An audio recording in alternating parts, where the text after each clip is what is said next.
Pogrok ewi paro ne oneno e gwenge ma Nakuru kama Uganda ne okwedo mager chenro mar medo moko kuom osuru ma ichoko ewi mwandu e pacho ka. Jotelo kaachiel kod Uganda mane oyoro liel moro e gwenge mar Ungai ne oseyo piny owacho kuom chano kaka inyalo med yie osuru moko kuom Uganda masani winjo matek. Jod bura ma Rongai Paul Chebor ne ni kod pek elero gimomiyo piny owacho medo osuru ne jogo ma ondiki kaachiel kod mwandu kaka modhi nyamburko. Komishona machon mar IBC Thomas Letangule ne onyiso jod bura mondo ochop ote ne jatend piny Kenya William Ruto ne jopiny ok nyal kao ting' mar medo osuru e kindeni. Jatend migawo mar riwruoge Saga Simon Chelugui jod bura mar kaunti ma Nakuru ne gin achiel kuom jogo mane ochopo.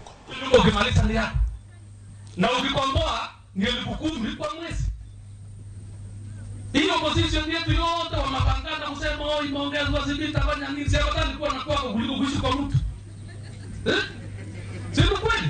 Sasa usije ukadanganya na watu wengine kwamba hii ni makosa.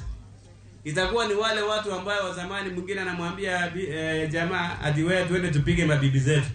Mwingine anachukua nini? Anachukua ngozi, anaenda kupiga. Na wewe mwingine ambaye anadanganya yeye hawezi piga yake. For us to assure our people of decent living, we must invest in housing. Lazima tujenge manyumba. We have 1,471 slums in Kenya, including here Nakuru, Bondeni na wengine.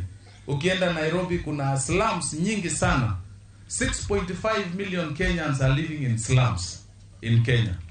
I've been Minister for Labor and Social Protection, and these are real numbers.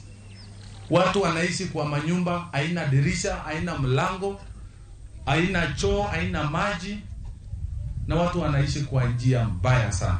Magonjwa ndio haya.